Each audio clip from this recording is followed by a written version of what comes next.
nosotros, en realidad, este tema de economía de la salud es un tema que hoy forma parte indisoluble de las necesidades de las necesidades de gestión, en la gestión de los sistemas de salud. Yo ayer estaba en Córdoba y se me acerca un director de un hospital, porque parece que en Córdoba no puede haber contadores en los hospitales. Y dice, ¿no le parece a usted que en los hospitales tenemos que tener un contador? Le digo, mira, nosotros los médicos en general somos muy malos con los números, así que es indispensable hoy tener un contador. Es indispensable hoy tener el concepto de la economía dentro de la salud. Porque además, cuando participamos este año en la 68 Asamblea de la Organización Mundial de la Salud, el tema principal fue la atención a la que están sometidos los sistemas de salud en el mundo. Hay una tensión creciente sobre los sistemas de salud en el mundo que tienen que ver con la posibilidad, fundamentalmente, de financiar cada vez más demandas, poblaciones más demandantes de salud. Y como bien decían por aquí, porque yo no quiero entrar en repitencias, pero cuando hay una unidad de pensamiento tan importante como la que hay en esta mesa y seguramente con ustedes, seguramente muchas de las cosas que decimos van a sonar a lugares comunes, a cosas que ya han sido dichas, pero no por eso dejan de ser reales y acuciantes. Hoy tenemos en el país y en el mundo una situación de estrés de los sistemas de salud. Y principalmente por cómo conjugar esa ecuación que tiene que cerrar de acceso a cada vez más demandas de servicios de salud por parte de la población. Se plantearon muchos problemas en esa 68 Asamblea. Se plantearon muchos inconvenientes que estaban hackeando a los sistemas de salud. Quizá no todos, pero sí en la mesa de la UNASUR y del Mercosur, con la presencia de la Organización Panamericana de la Salud, creo que se redondearon algunos de los otros temas importantes que hoy están golpeando, están hackeando, están poniendo en tensión a nuestros sistemas de salud. Entonces, uno se pregunta, porque recién hablábamos ahí arriba un rato, ¿no? ¿Cómo garantizar el acceso y a la vez en países que tienen determinados ingresos y determinados recursos, como se decía recién, que son, como decía Alejandro, no son ilimitados, al contrario, son bien limitados? ¿Cómo garantizar? ¿Cuáles son las variables sobre las que hay que trabajar para poder lograr este acceso universal? ¿Y cómo hay que hacerlo en cada país de acuerdo a su realidad? Nosotros somos un país de renta media, no tenemos 30.000 o 40.000 dólares per cápita. Tenemos la mitad o menos que eso. ¿Y cómo hacerlo en países que tienen rentabilidades muy inferiores? Rentas nacionales muy inferiores. Y estos son los grandes desafíos. Y los desafíos, como ya se ha dicho por acá, pasan por algunos lugares que necesariamente tienen que empezar a ser debatidos. Y tienen que empezar a ser debatidos con demostración científica y clara. Y esa demostración científica y clara se hace a través de la economía de la salud. Y como decía Alejandro, citándolo a Ginés, la conducción del proceso siempre es política, pero nosotros necesitamos de estos datos que nos nutre hoy esta disciplina de la economía de la salud para poder tomar determinadas decisiones. Por ejemplo, tenemos que conocer los datos precisos de cuánto, de cada 10 pesos o 100 que invertimos en salud, qué porcentaje real y concreto le llega a nuestras poblaciones como prestaciones concretas de salud, ya sea en el área de la prevención, la promoción, la asistencia. Es un dato que sé que se está trabajando en muchos lugares. Necesitamos tener ese dato, porque tenemos la impresión, y tenemos algunos datos también, que nos dicen que tenemos que mejorar esa ecuación drásticamente. Hoy hay mucho que se va no en prestaciones concretas a la salud de las poblaciones. Entonces es un tema que tenemos que trabajarlo fuertemente para que nosotros desde los ministerios podamos tomar decisiones correctas acerca de dónde hay que lanzar las medidas de corrección. Entonces, estamos hablando del uso racional. Ustedes saben que nosotros en nuestro país, todos acá lo sabemos, Invertimos, por ejemplo, en el rubro medicamentos, un 32% del gasto / inversión en salud. Digo gasto / inversión porque yo coincido con Mauricio en llamarlo inversión, pero cuando está mal usado es gasto. Entonces es necesario determinar esa diferencia.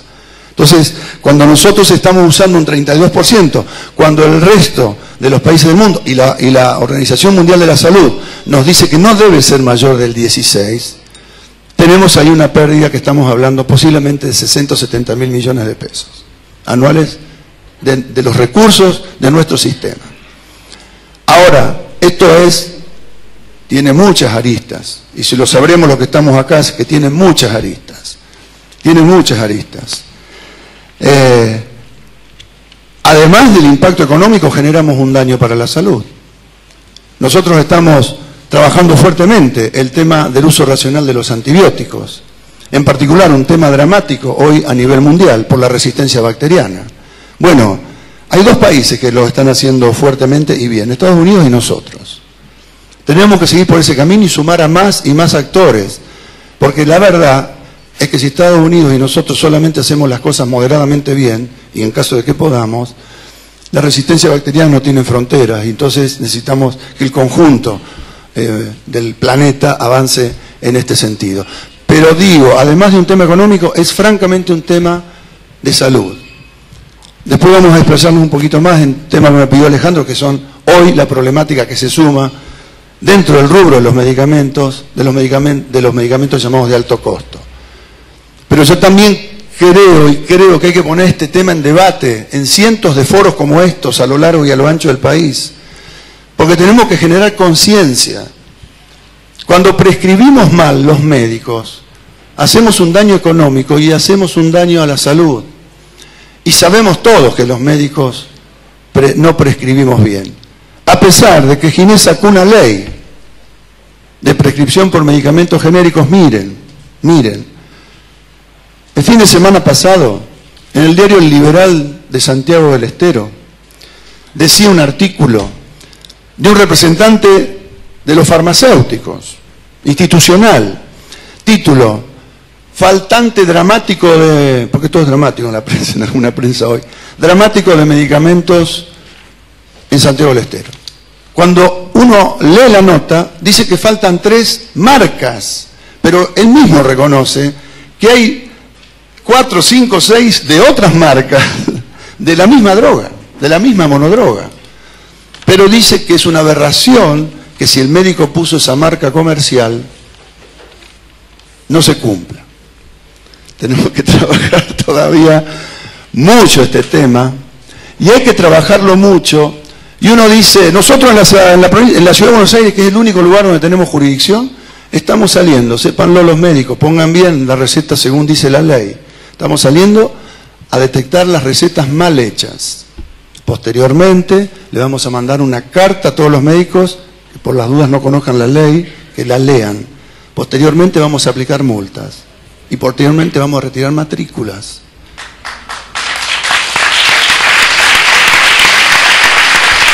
No queremos llegar a esto, queremos trabajar por la conciencia, no podemos poner un policía en cada consultorio para ver que los médicos prescriban de acuerdo a la ley. No se debe hacer eso, debemos trabajar en estos foros, en concientizar. No queremos una sociedad pretoriana donde tengamos que controlar absolutamente todos nuestros actos. Queremos conciencia, queremos que la gente, que los profesionales tomen la conciencia y prescriban de acuerdo a la ley. Y luego habrá que trabajar con nuestros ministros de Economía, que ya se lo hemos planteado en el COFES, perdón, de Salud de las otras provincias, para que empiecen a hacer actitudes semejantes. Las leyes están para ser cumplidas. Cuando fue cumplida en un porcentaje importante, tuvo impacto en los precios. La provincia de Buenos Aires, que fue precursora de esta ley, también está haciendo tareas importantes. Claro, también fue el mismo autor. Está haciendo tareas importantes. Está realizando tareas importantes para poner esto en juego, ¿no? Para poner esto en marcha, para poder controlar. Por lo tanto, debemos avanzar en todas estas temáticas. Estamos tratando, como dijo Maurín, la problemática de los recursos humanos. Problemáticas mundial, recursos humanos en salud. Hicimos un encuentro de todas las Américas la semana pasada, realmente muy productivo, para poder tener un diagnóstico correcto de qué es lo que está pasando, porque hay comportamientos y conductas de los profesionales de la salud recién formados que son comunes a todos lados, y le diría a todo el mundo. Los otros días con el ministro de Francia me contaba que está contento porque con la crisis de España muchos médicos se van a hacer a Francia lo que los médicos franceses no quieren hacer. Digo, esta cosa no está buena, porque esto de desvestir un santo para vestir a otro no está buena, porque nosotros también estamos insistiendo con que se cumplan los códigos de ética y que no nos estemos robando los profesionales que se han formado en nuestros países y vayan a alimentar a otros países, como el gran país del norte que se lleva el 20% de los científicos y de los profesionales de la salud de la India, por ejemplo, y eso es un robo de cerebros de algo que costó a esos países mucho tiempo formar. Y estamos planteando este tema también, Maurín, aplicar el tema de la ética. Después de hablar un poquitito más de la ética, si se puede, ¿no? Si hay tiempo, bueno, pero no es mucho. Digo, este tema de la problemática de los recursos humanos que tiene que ver, y todo con la economía de la salud, porque hay enormes factores que tienen que ver con factores económicos, que hacen que determinado tipo, y errores nuestros, tenemos que asumirlos, tenemos que hacer las cosas mejor para mejorar las ofertas. Todos estos datos los necesitamos y se pueden generar y se deben generar en los ámbitos de la economía de la salud. Tenemos otra problemática. Los centros de internación privadas van abandonando el territorio en los lugares, en las ciudades de mediana y pequeña densidad poblacional. Hoy el 70% de los municipios de la provincia de Buenos Aires, lo veíamos con Alejandro, el único efector es el efector público, no hay otro efector. Quedan algunos consultorios de médicos y algunos prestadores de servicios de radiografía, análisis, pero no hay más internación. Es un fenómeno que desde la economía de la salud lo debemos estudiar. Debemos estudiar qué está pasando para que esto suceda, porque esto nos va a modelar una nueva situación. Hoy los intendentes vienen al Ministerio de Salud a decirme, yo no doy más. El 50% de vos también, de los presupuestos de salud del municipio me lo está llevando y va creciendo, y si tienen alta complejidad, en el municipio ni les cuento. Bueno, esto hay que estudiarlo, porque evidentemente va a haber que corregirlo, porque cuando al intendente ya le estén llevando el 70% va a venir y va a pasar lo que va a pasar con todas las cosas cuando no tienen una lógica, empiezan a ser restrictivas. Acá es muy claro que la accesibilidad está directamente vinculada a la posibilidad, valga la redundancia, a que todos puedan acceder. Y para que todos puedan acceder tiene que haber posibilidad de financiar todos estos accesos. Financiar ese acceso. Por eso se hablaba de la racionalidad y de la eficiencia. Yo soy muy amigo de hablar de la eficacia, pero acá también tenemos que hablar, como dijo Maurín, de la eficiencia. Tenemos que lograr ser más eficientes por todo esto que estamos hablando en nuestro sistema.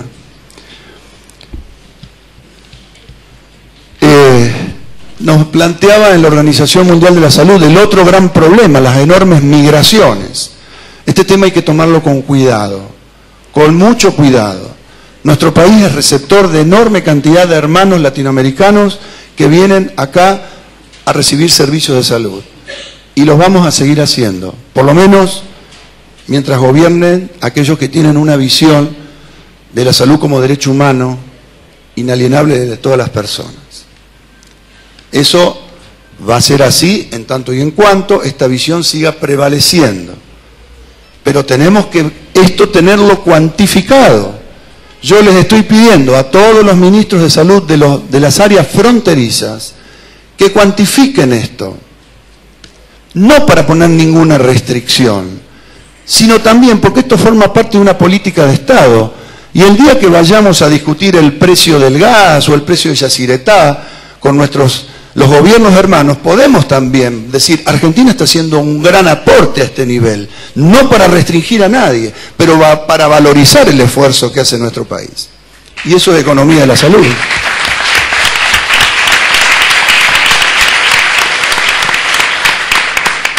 Y digo esto también porque la OMS trató este tremendo problema que estamos viendo de los cadáveres flotando por el mar Mediterráneo y llegando a las playas.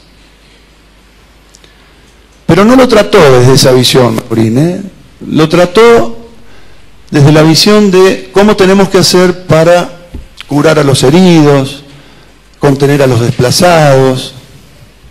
Lo planteó desde el punto de vista del efecto en la destrucción de los sistemas de salud en esos países, etcétera, etcétera. Nosotros cuando nos tocó hablar, si bien no salió en ningún lado, no en la conferencia oficial que dimos, pero sí en todo el pasilleo, en los canales de televisión, planteamos que como sanitaristas se nos ocurría que la primera medida que tenía que tomar la OMS, es decir, que hay que prevenir. En este caso no hay que matar a la gente.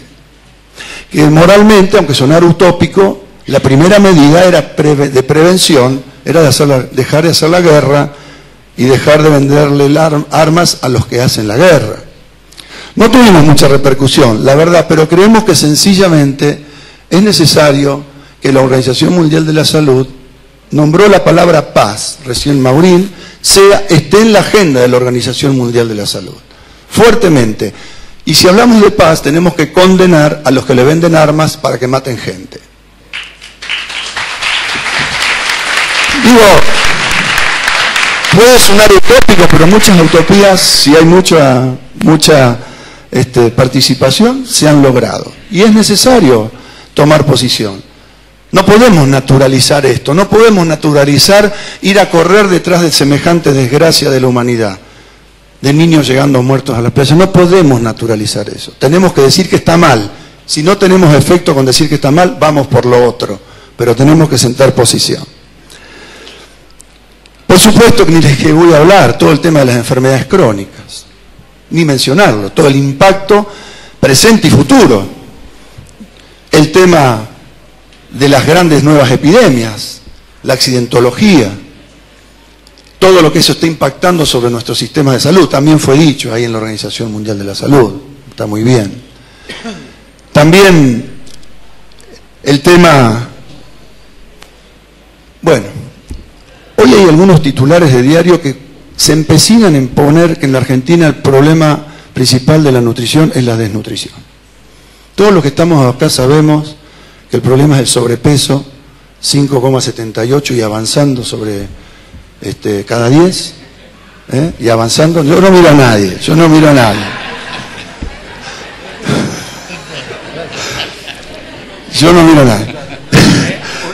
Y de esos 5,2, 2 ya son obesos. Entonces, tampoco miro a nadie, perdón. Digo que por más que se empecinen algunos pseudoespecialistas en decirnos que el problema en la Argentina, no negamos que haya problemas puntuales de desnutrición, porque hay en todos los países del mundo por distintos motivos. Pero si creemos que el problema principal de Argentina es la nutrición, vamos a equivocar el diagnóstico y vamos a hacer mal las cosas. De hecho, estamos haciendo muchas cosas bien en términos del control de las grasas trans, de la sal en los alimentos y una serie de cosas que estamos trabajando con la industria alimenticia. Los otros días hemos estado con Alejandro en una jornada muy importante, todo lo que se ha hecho desde esa oficina creada en el Ministerio de Salud de la Provincia de Buenos Aires, el éxito y los que han tenido y los éxitos que debemos tener de aquí en adelante. En fin, todas estas cosas que no las voy a repetir porque sabemos lo que van impactando sobre nuestro sistema y que debemos ir buscando soluciones y que desde la economía de la salud van a estar muchas de las ideas de cómo actuar y cómo responder. Y finalmente yo le quería hablar algo de dos temas. Uno es el tema de la ética. En el tema de la formación de recursos humanos de salud tenemos que volver a insistir mucho y meter mucho más el tema de la ética profesional. Porque la verdad, por ahí esto suena un poco antipático, pero la verdad es que si nosotros tenemos profesionales de la salud que terminan decidiendo la conducta terapéutica para con sus pacientes, por otras razones que no sean exclusivamente lo mejor para sus pacientes, podrán alegrarse sus bolsillos, pero estresan el sistema. Y volvemos al problema del OMS. Digo porque a veces, recién hablábamos con alguien acá de la casa sobre esta problemática, sobre el costo, el impacto que recién tocamos, 32%. Y Y esto forma parte de esa historia, indudablemente forma parte de esa historia. Entonces me parece que en este rubro, ustedes saben que la economía hasta el siglo XV, XIV, XV, estaba directamente vinculada. La ética formaba parte de la economía, si no, no había manera. No es como ahora que yo te digo de palabra, te voy a pagar y no te pago. En aquel entonces la palabra era la palabra, porque la ética formaba parte de la economía. Luego la ética se empezó a separar y fue reemplazada por las leyes y por los abogados. Ahí sonaba un poco, porque ya no es lo mismo lo ético que lo legal. A veces las cosas son legales y no son éticas. Tenemos que volver a poner fuertemente en nuestra carrera la ética, volver a devolver ese humanismo, esa ética en cómo nosotros recibimos y tratamos a nuestros pacientes. Volver a ocultar, a palpar, a darle importancia, a que los estudios complementarios sean complementarios y no la virome rapidísima de ir al medicamento y al estudio complementario. Y es un tema que también es ético. Y ustedes me preguntarán por qué es ético y por qué es de economía, por qué es ético y de economía de la salud, y porque créanme que estresan mucho el sistema. Créanme que estresan mucho el sistema. Y creo que también hay que ponerlo en agenda. Aunque a veces suena un poco antipático en algunos ámbitos. Yo los otros días, con muchos colegas del Instituto Nacional del Cáncer, lo planteé. Yo estoy seguro que ninguno lo hace. Algunas cabezas se bajaron. Bueno, con todos los rubros, no me quiero agarrar con ese solo. Y finalmente el tema de los medicamentos de alto costo, que también es un tema hoy absolutamente ético, además de económico, por supuesto. Es imposible que nuestro sistema de salud cierren, y esto es un tema de todos los ministros de salud del mundo, de todos los ministros, incluso de los de Estados Unidos de Norteamérica, incluso, que lo plantean como un cuello de botella. De hecho, hay varios estados, los Estados Unidos de Norteamérica, que ya están pleiteando judicialmente contra las posiciones monopólicas y dominantes de muchas biotecnológicas que hacen que un medicamento que fue desarrollado e investigado con fondos públicos cueste $1.000 en un país, $1.000 la pastilla, $100 o 110 en países de renta media y $10 en 91 países producidos por la India, que son países que son de muy baja renta. Y cuando uno les pregunta a los indios, che, ¿ganan plata? Montón. Nos sale 1,80, pagamos los royalties, ganamos mucha plata con este medicamento. Un medicamento desarrollado con fondos públicos, que además, si le quieren el dato, fue un medicamento que fue pensado para el HIV, de casualidad descubrieron que curaba la hepatitis, y este medicamento cura, a diferencia de otros que también nos cobran caro y que no curan y que no tienen ninguna efectividad demostrada. Pero este medicamento cura, y quien lo descubrió, que era un filántropo egipcio que decía que el medicamento le tenía que llegar a todo el mundo, un laboratorio que ni siquiera tiene planta de producción, es una empresa cuya masa accionaria es mayoritariamente de fondos globales de inversión, dos conocidos por nosotros como el NML, no sé si le suena, el BlackRock, no sé si le suena, Downey, Paul Singer, y este hombre, este egipcio, hace poquito hizo un reportaje muy gracioso, porque dice, ¿dónde quedó la filantropía? Porque él decía que le tenía que llegar a todo el mundo. Y ahora se cobraba $1.000. Dice, bueno, sí, la filantropía, cuando te vienen con 11.200 millones de dólares a comprarte la patente, es difícil de sostener. Ahí creo que hasta cualquier ética hace un poco de agua, 11.200 millones de dólares por una patente. Bueno, esto es una absoluta inmoralidad. La verdad que es una absoluta inmoralidad, porque ese medicamento no tiene ninguna relación con los costos de investigación, desarrollo y producción. Sabemos que se inflaron siempre los costos de I+D. Hoy ya ni siquiera se preocupan. Hoy se sientan con uno y te dicen, la Argentina tiene esta capacidad de pago máximo como país y por sector. Y te dicen, ustedes van a pagar de acuerdo a PBI per cápita, cantidad de población a tratarse, capacidad de pago del sistema público y del sistema privado y comparativos con otros tratamientos. Estás en una polinómica y te dicen, este es el precio. Y resulta que ese precio, por ejemplo, si lo quisiéramos pagar 5 años, ese tratamiento de esa pastilla de $110 es 2 veces y media el presupuesto de salud del Ministerio de Salud de la Nación. Digo, esto es economía de la salud pura, ¿eh? La polinómica que hacen ellos también, porque cuando te hacen el dossier que te presentan, dicen que han hecho un estudio de farmacoeconomía para determinar que Argentina debe pagar tanto, que Chile tanto, que Brasil tanto, que Estados Unidos tanto.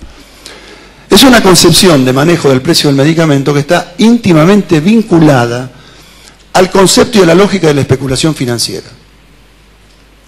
Porque, no del mundo sano de la finanza, ¿eh? Del mundo destructivo y retrógrado de lo peor de la economía mundial, que es la especulación financiera. Y siguen la misma lógica, porque además los dueños son los mismos. Así que yo creo que nosotros tenemos un gran desafío. El gran desafío es garantizarle el acceso a todos los ciudadanos. Las variables que hayan que tocar nunca pueden ser las variables del acceso. Por lo tanto, esperamos que todos ustedes nos ayuden en estos y en estos tantos foros a construir eso que necesitamos los argentinos, para los argentinos y en general todos los habitantes del planeta, que es tener acceso a la salud para todos en la cantidad, calidad y oportunidad necesaria. Muchas gracias.